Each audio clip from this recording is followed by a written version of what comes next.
गौड़ीय वैष्णवों के लिए जो है मकर संक्रांति का ये जो दिन है वो बहुत महत्वपूर्ण है, क्योंकि हम सभी को भव सागर से पार कराने के लिए जो भगवान चैतन्य महाप्रभु जब अवतरित हुए तो उन्होंने जो है संक्रांति के दिन जो है संन्यास धारण किया था केशव भारती जी द्वारा।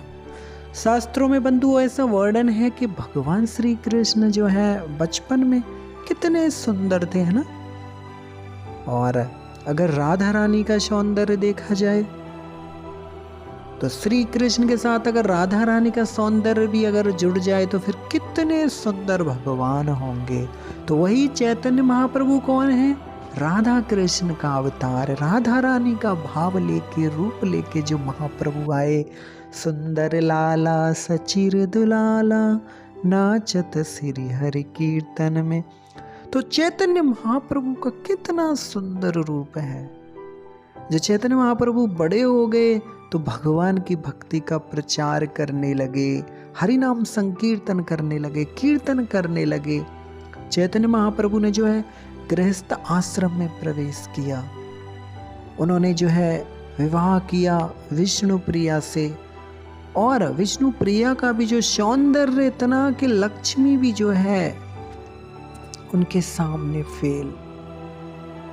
चैतन्य महाप्रभु के पिताजी की मृत्यु हो गई, अब वो सची माता के साथ रहते हैं।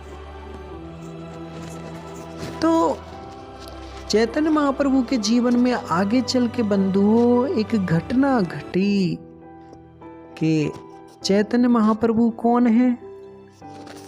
राधा रानी का भाव लेके आए हैं। तो जो राधा रानी है, आप जानते हैं कि राधा रानी बिना श्याम सुंदर के भगवान के एक दिन भी अगर भगवान ना मिले तो राधा रानी का जो प्रेम है वो एकदम इतनी पागल हो जाती हैं श्री कृष्ण के विरह में कि हा कृष्ण वो जो है चिल्लाने लगती है। उनका अंदर ऐसा भाव आ जाता है, क्योंकि चैतन्य महाप्रभु का शरीर देखो कृष्ण का है लेकिन भाव किसका है? राधा रानी का। तो इसलिए चैतन्य महाप्रभु के अंदर जब भाव आ जाता है तो वो रोने लगते हैं। उनके आंसू ऐसे टपकते हैं जैसे धार बह रही हो।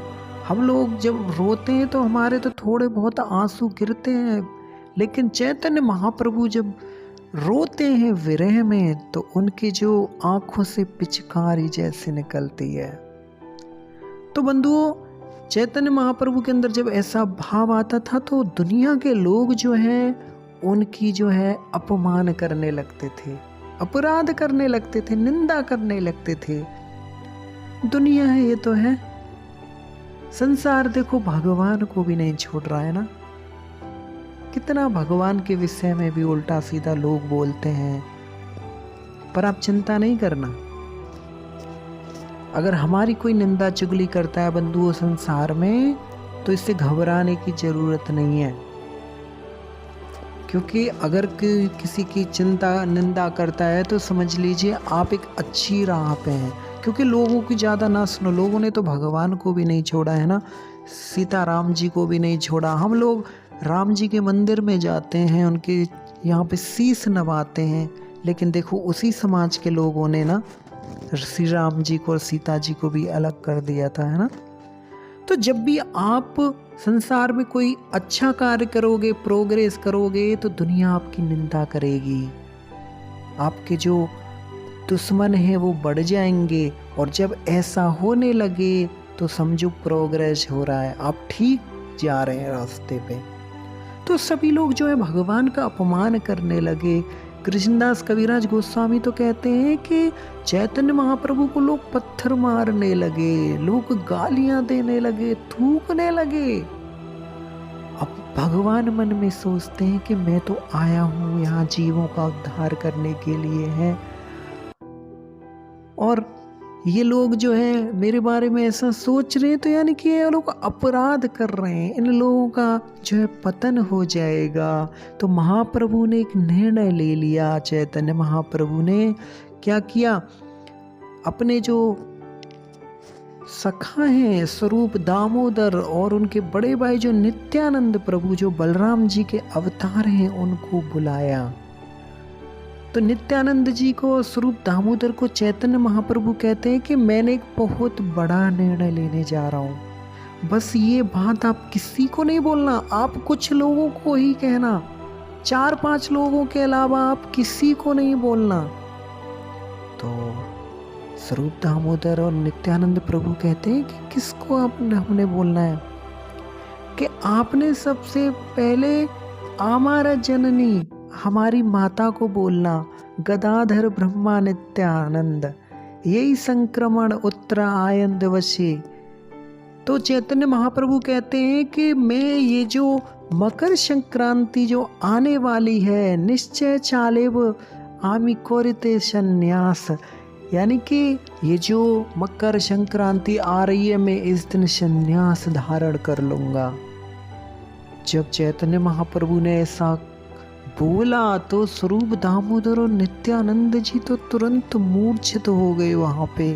अब देखो भगवान चैतन्य महाप्रभु कैसा उन्होंने लीला करके दिखाया कि महाप्रभु की उम्र भी ज़्यादा नहीं है, 26 साल की उम्र है, घर में उनकी पत्नी भी है 18-19 साल की विष्णु प्रिया जी, माता है अकेली, पिताजी की तो मृत्यु हो चुकी है और कोई है नहीं। तो कैसा मतलब उनका भाव कि जीवों का उद्धार करने के लिए, हम सब पर कृपा करने के लिए, हरिनाम संकीर्तन का प्रचार करने के लिए चैतन्य महाप्रभु ने जो है संन्यास लेने का जो है इच्छा वो कर दी कि मैंने अब संन्यास लेना है। तो चैतन्य महाप्रभु ने सोच लिया कि मैं जो है यहाँ पतित लोगों का उद्धार करने आया हूँ, अगर ये संसार के लोग मेरे प्रति अपराध करते रहे तो इनका उद्धार कैसे होगा है। तो चैतन्य महाप्रभु ने जो है सभी को वहाँ पे उपदेश किया कि आप सभी जो है कृष्ण नाम लो, किसी भी परिस्थिति में उनका नाम लेना ना भूलना, कुछ भी करो, खाना खाते पीते सोते टाइम दिन रात हर समय भगवान का नाम लो। और चैतन्य महाप्रभु कहते हैं यदि आप लोग वास्तव में मुझसे प्रेम करते हो तो कृष्ण नाम जप को भूलकर कोई कार्य मत करो।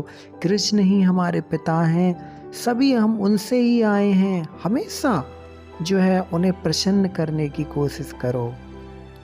तो चैतन्य महाप्रभु जो है मकर संक्रांति पर क्या होता है, लोग जो है गंगा स्नान के लिए एकत्रित होते हैं। अब वो तो चैतन्य महाप्रभु के सन्यास की खबर भी फैल गई चारों तरफ, तो सभी लोग जो है चैतन्य महाप्रभु को भी प्रेम करते थे कि इतनी कम आयु में भगवान सन्यास ले रहे हैं, तो सारे लोग भी दुखी थे। सभी लोग जो हैं जो सन्यास लेना चाहते हैं, जिन गुरु से चैतन्य महाप्रभु, उनका नाम है श्री केशव भारती, तो सभी लोग जो है केशव भारती को सन्यास देने से मना करने लगे।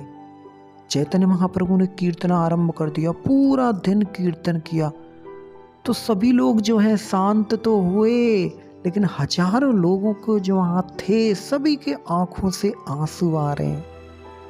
क्यों? क्योंकि चैतन्य महाप्रभु का इतना सुंदर शरीर, इतना हष्ट पुष्ट थे, उनका जो शरीर है कंचन की भांति गौर वर्ण का था, उनके घुंघराले केस उनकी सुंदरता को कई गुना बढ़ाते थे। तो अब सन्यास की विधि कैसे होती है, नाई को मुंडन करना पड़ता है। तो वहाँ पे क्या हुआ, लोगों ने जो है और उस नाई ने भी चैतन्य महाप्रभु का जो है मुंडन करना मना कर दिया। क्यों? क्योंकि उनके इतने सुंदर केस, उनको देख के उनको काटने का मन नहीं कर रहा था। फिर भी अपने कार्य को सेवा मान के रोते हुए उस नाई ने जो है मुंडन किया चैतन्य महाप्रभु का। तो बंधुओं, चैतन्य महाप्रभु ने मकर संक्रांति के दिन जो है संन्यास धारण किया। और भी जो है मकर संक्रांति की बड़ी महिमा है। भीष्म पितामह महाराज जो थे, उन्होंने आज ही के दिन जो है उत्तरायण में आके जब अपना शरीर को आज के दिन उन्होंने छोड़ा था। और भी कई जो है ये लीलाएं